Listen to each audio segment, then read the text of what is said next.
নেপালে সরকার পতনের পর দেশটির আলোচনায় একদল তরুণ তরুণী। সাধারণ মানুষের পেটে ভাত না থাকলেও এসব অল্প বয়সীদের মধ্যে চলত দামি গাড়ি আর বিলাসী জীবনের প্রতিযোগিতা, সংক্ষেপে যাদেরকে বলা হয় নেপো কিডস।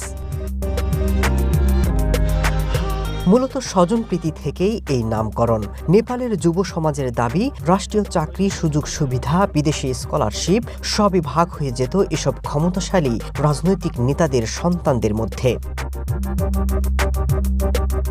অভিযোগ, নেপো কিডসরা জনগণের টাকায় বিলাসবহুল জীবনযাপন করেন এবং পরিশ্রম ছাড়াই সমস্ত সুযোগ সুবিধা ভোগ করেন। এদের কেউ মিস নেপালের মতো খেতাব জিতেছেন, কেউ চেম্বার অব কমার্সের নির্বাচনে বিনা বাধায় জয়ী হয়েছেন। 29 বছর বয়সী সাবেক মিস নেপাল এবং স্বাস্থ্যমন্ত্রী বিরোধ খাতিওয়াদার কন্যা শৃঙ্খলা খাতিওয়াদাকে সমাজ মাধ্যমে নিশানা করেছে তরুণ প্রজন্ম। অনেকের মতে প্রতিভার জন্য নয়, তার বাবা নেপালের মন্ত্রী হওয়ার সুবাদে এমন প্রভাব খাটিয়ে খেতাব আর সম্পদ গড়েছেন।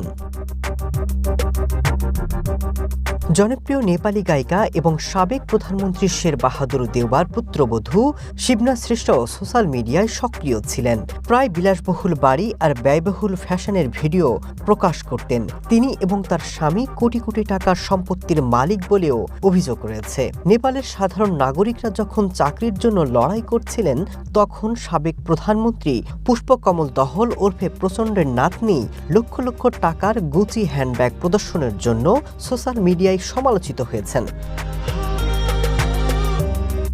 বিক্ষোভকারীদের অভিযোগ, স্বজনপ্রীতির সুবাদে এই তরুণরা সামাজিক মাধ্যমে এসব ভিডিও ছড়িয়ে বেশ মজাই পেতেন। এতে সাধারণ মানুষের সাথে প্রকট বৈষম্য উঠে এসেছে। তরুণদের অভিযোগ, এই বিলাসী জীবনযাত্রার অর্থের উৎস হল পদ্ধতিগত দুর্নীতি, যা নেপালে রন্ধ্রে রন্ধ্রে ছড়িয়ে পড়েছে, যার পরিণামে আজ সরকার পতন।